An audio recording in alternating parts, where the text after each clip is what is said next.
एक तरफ ईवीएम के द्वारा वोट की चोरी और दूसरी तरफ इलेक्शन कमीशन व शासन के द्वारा मिली भगत से, सत्ताधारी पार्टी की मिली भगत से न केवल वोट की चोरी हो रही है बल्कि पूरे के पूरे चुनाव चोरी किए जा रहे हैं। उस वोट की चोरी के खिलाफ इलेक्शन कमीशन निष्पक्ष जांच करने की बजाय एफिडेविट मांगने की बात करता है और उनके प्रवक्ता के तौर पर बीजेपी के लोग आकर बयान देना शुरू कर देते हैं। ऐसा लगता है जैसे इलेक्शन कमीशन और बीजेपी दोनों की मिलीजुली सरकार चल रही हो, जैसे चुनाव पूरे चोरी करवाए जा रहे हो। 5 साल में 32 लाख वोट बनते हैं किसी राज्य में, फिर 5 महीने के अंदर 39 लाख बन जाते हैं। चाहे दलित, आदिवासी, वंचित वर्गों पे होने वाले उत्पीड़न का हो, चाहे उनकी हकमारी का हो, चाहे शिक्षा को महंगा करके शिक्षा को छीनने का हो, चाहे तमाम पीएसयूज को बेचकर 4th क्लास एम्प्लॉयमेंट को पूरी तरह आउटसोर्स करके ठेके पर देकर इन वंचित वर्गों की नौकरियां छीनने का हो।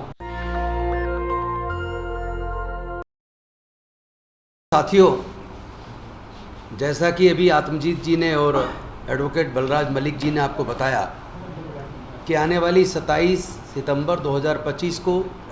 सुबह 10:30 बजे डॉक्टर अंबेडकर भवन, रानी झांसी रोड, करोल बाग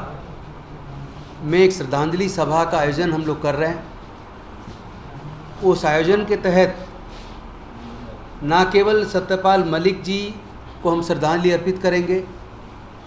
जिनका अपमान भारत की सरकार ने किया, बल्कि इसके साथ साथ पुलवामा के शहीदों को भी हम श्रद्धांजलि अर्पित करेंगे, पहलगाम के शहीदों को भी श्रद्धांजलि अर्पित करेंगे। 2 अप्रैल 2018 को एट्रोसिटी एक्ट के डाइल्यूशन के खिलाफ आंदोलन में शहीद हुए शहीदों के लिए भी हम श्रद्धांजलि अर्पित करेंगे। संसद पे हमले के दौरान सुरक्षा गार्डों की जो हत्या हुई उनको भी हम श्रद्धांजलि अर्पित करेंगे। किसान आंदोलन के दौरान जो 700 से ज़्यादा किसान शहीद हुए, हम उनको भी श्रद्धांजलि अर्पित करेंगे। और संविधान की रक्षा के लिए समय समय पर किए गए आंदोलनों के दौरान सत्ता के द्वारा लाठीचार्ज में और गोली चलाने के दौरान भी जो लोग शहीद हुए उनको भी हम श्रद्धांजलि अर्पित करेंगे। और श्रद्धांजलि अर्पित करने के साथ साथ इस बात पे भी चर्चा करेंगे कि जब कोई नेचुरल कोई क्लैमिटी आती है, जैसे बाढ़ आती है और बाढ़ में किसान तबाह हो जाते हैं, कई बार सरकारें मुआवजा देती हैं लेकिन वो मुआवजा केवल किसानों तक पहुंचता है, लेकिन उस खेत में मजदूरी करके अन्न उगाने का काम जो मजदूर करता है उसके हिस्से में कुछ नहीं आता। उसके भी हिस्से में कुछ आना चाहिए। जब खेत की ज़मीन एक्वायर होती है तो ज़मीन के मालिक को तो एक्वायरमेंट पे पैसा मिलता है,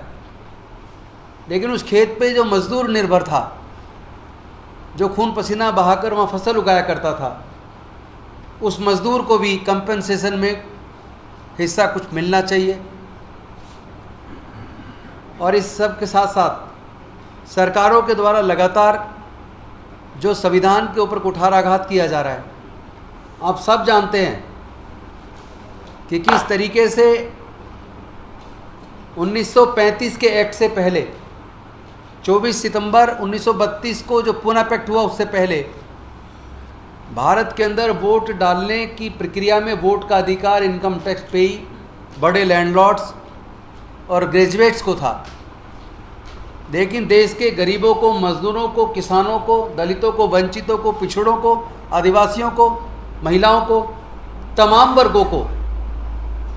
संविधान के तहत 1935 के एक्ट के तहत वोट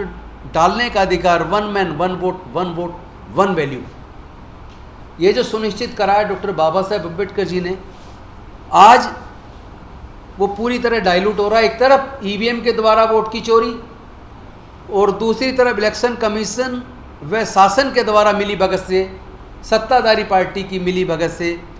लोगों की न केवल वोट की चोरी हो रही है बल्कि पूरे के पूरे चुनाव चोरी किए जा रहे हैं। एक एक एड्रेस पे हजारों हजार वोट बनाए गए, कई सौ वोट है तो कई हजार वोट हैं। वो वोट किनकी हैं? 5 साल में 32 लाख वोट बनते हैं किसी राज्य में, फिर 5 महीने के अंदर 39 लाख बन जाते हैं। ये सब जो घालमेल चल रहा है, जो अलग अलग चुनाव क्षेत्र का डाटा निकल के अभी प्रेस कॉन्फ्रेंस के माध्यम से आदरणीय राहुल गांधी जी ने, विपक्ष के नेता ने जनता के सामने रखे उस वोट की चोरी के खिलाफ इलेक्शन कमीशन निष्पक्ष जांच करने की बजाय एफिडेविट मांगने की बात करता है,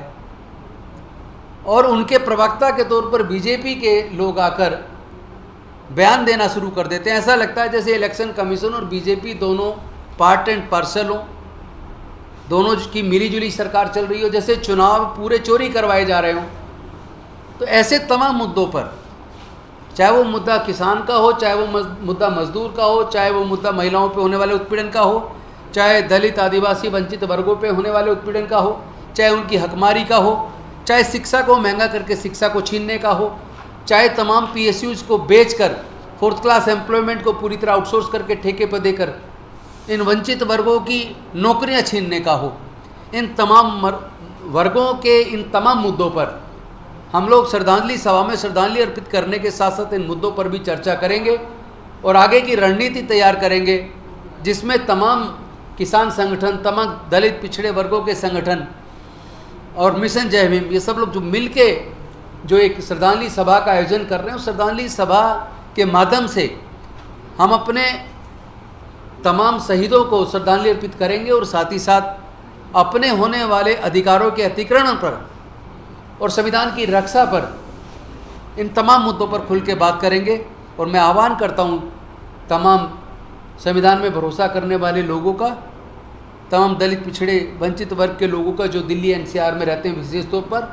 वो लोग आने वाले 27 सितंबर को